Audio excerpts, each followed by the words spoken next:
Oi gente, tudo bem? Aqui é a Nanda e eu mais uma vez estou aqui para apresentar um vídeo para vocês um pouco diferente do que eu estou acostumada a fazer, mas é para contar sobre creepypastas.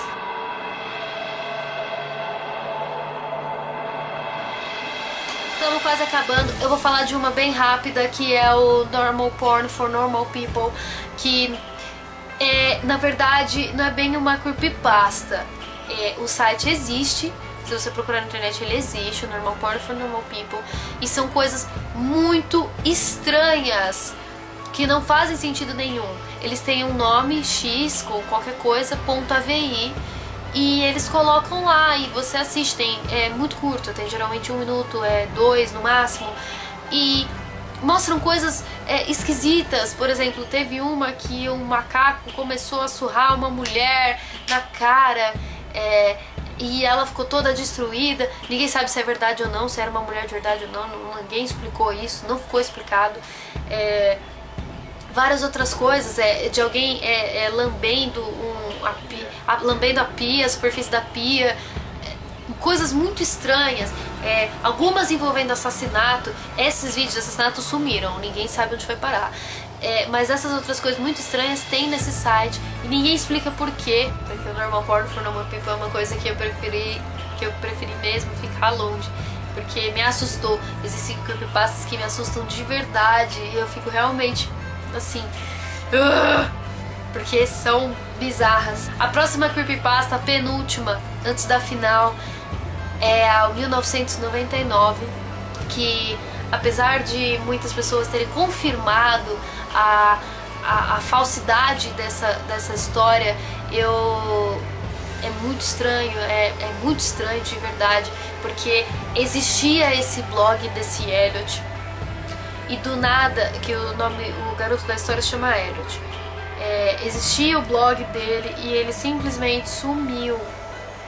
E depois essa creepypasta foi encontrada no creepypasta.wiki, eu acho, .wikia, e lá que pegaram, traduziram e tudo mais, e é muito estranho. É um garoto, ele conta a história dele de quando ele era garoto, em 1999, que ele assistiu um programa que não tinha um programa, mas alguém colocava no ar várias séries para as crianças. Então tinha a Taverna do Senhor Urso, tinha também um outro personagem que eu não me lembro, mas que era uma mãozinha também, era tipo Bill, Bob, Booby, tinha ele também.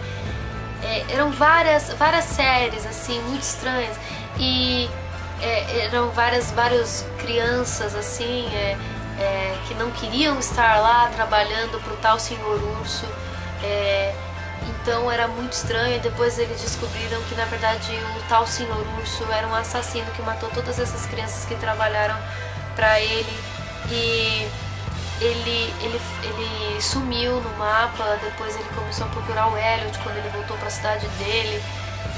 A produção tá dizendo que é Ontário, eu acho que é em Ontário. E é muito estranho tudo que acontece. Eu não sei se é verídico, se não é.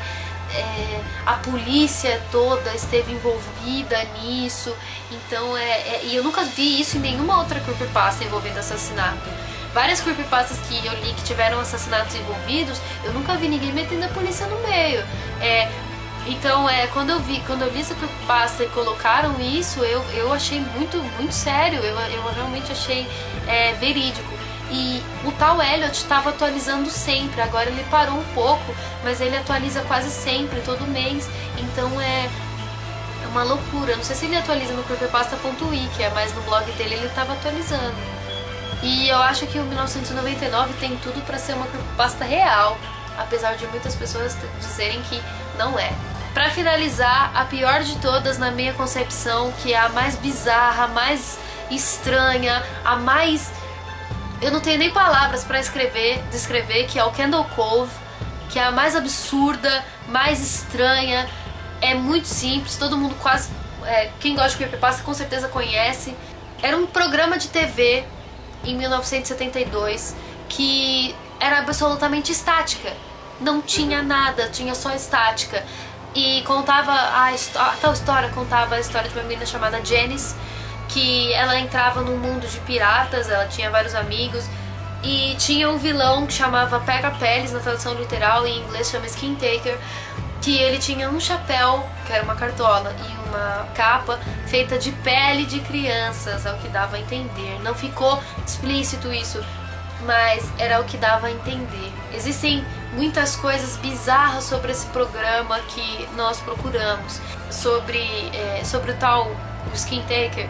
A capa dele cresceu de tamanho quando uma das atrizes foi trocada no papel. No começo era uma atriz, era uma tal de Louise, e depois foi para uma outra atriz, que eu não me lembro o nome, acho que era Jodie. Foi da Louise para Jodie, e quando mudou a atriz, o Skin Taker dobrou a capa de tamanho, dando a entender que a menina tinha morrido e feito a capa. Obviamente, segundo relatos de quem trabalhou na série, não é real a pele dela, obviamente que não, a menina tá super bem, mas eles queriam conotar isso, entendeu? Eles queriam que as crianças vissem isso e tentassem entender isso. Por que o Candle Cove é tão bizarro? Existem algumas cenas que ficaram muito marcantes pelo Skin Taker ser de uma espuma muito barata, assim como o navio que chamava Laughingstock, que ficava fazendo assim com a boca, o Skin Taker. Tudo isso era muito estranho, e o último episódio, tiveram 2 temporadas ao que consta, o último episódio era o tal Screaming Episode, que foi um episódio que, segundo os atores da série, que existe um documentário chamado Tales of the Laughingstock, que é os contos do Laughingstock, que é o nome do navio.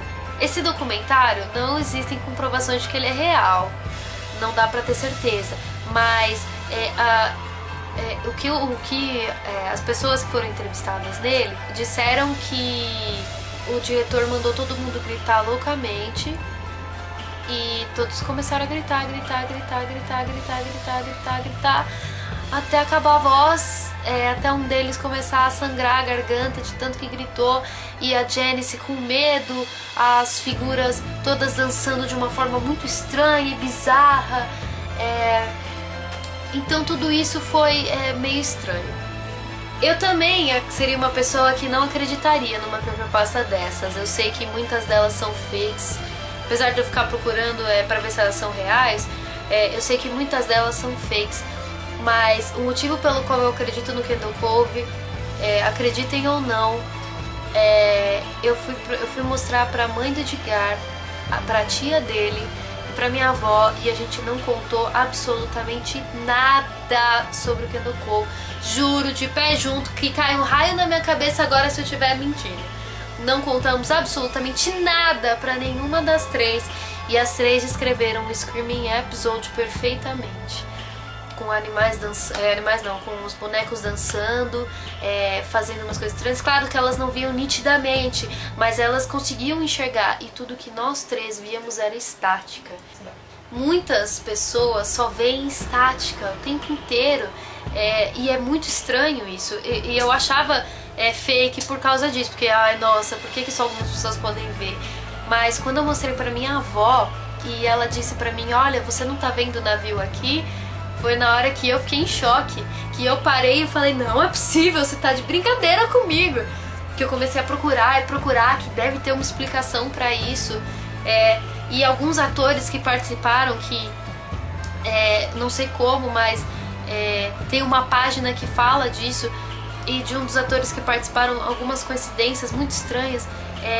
Um dos atores, por exemplo, fazia um personagem que chamava Sea Dog, e ele morreu com cães atacando ele, e Sea Dog é cachorro do mar, entendeu? São paralelos, várias coisas assim que muito estranhas que aconteceram com Candle Cove. Essa coisa das pessoas não verem a estática, só algumas específicas, isso é muito esquisito. Tem muita coisa sobre o Candle Cove para ser explicado, e essa é uma creepypasta que eu posso afirmar com todas as certezas do mundo que não tem como ser fake. Não tem como. Eu fiquei em choque quando as pessoas falaram pra mim que estavam enxergando. a mãe dele, a tia dele, minha avó, que chegou e falou que tava enxergando. Eu fiquei... Uau! E não é mentira, juro. Juro mesmo, ó. Não é mentira.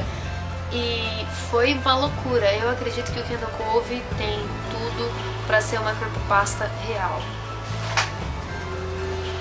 Uma coisa interessante pra finalizar a história do Kendall Cove é que em entre 97 e 98 no SBT tinha um horário que não passava nada. Eu não tenho certeza do horário, eu acredito que seja por volta das 3 ou 4 da manhã.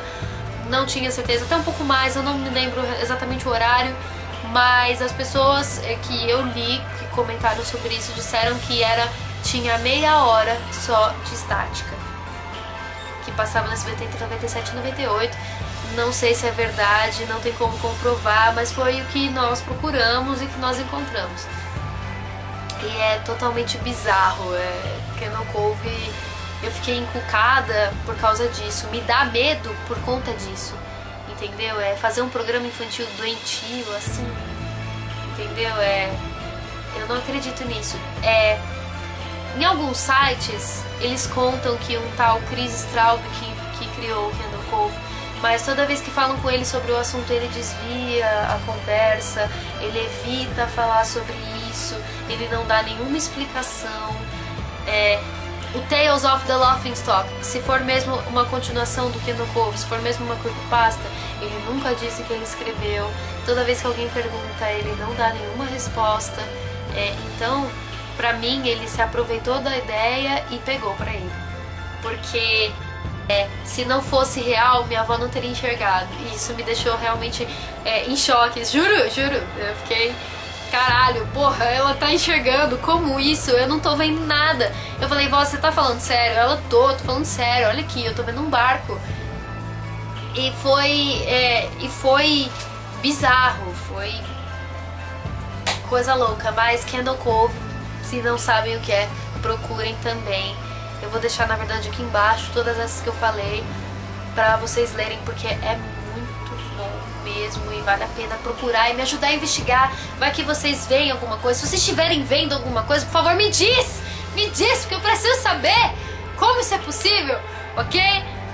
Quero agradecer a todo mundo que esteja vendo meu vídeo. Se vocês gostaram da minha camiseta rasgada que eu cortei de The Walking Dead, se vocês gostaram do meu cenário, se vocês gostaram do meu gato que foi embora, clique em gostei aqui embaixo. Se inscrevam também aqui embaixo, por favor, isso também ajuda pra caramba. Um beijo no coração, durmam bem à noite e até a próxima.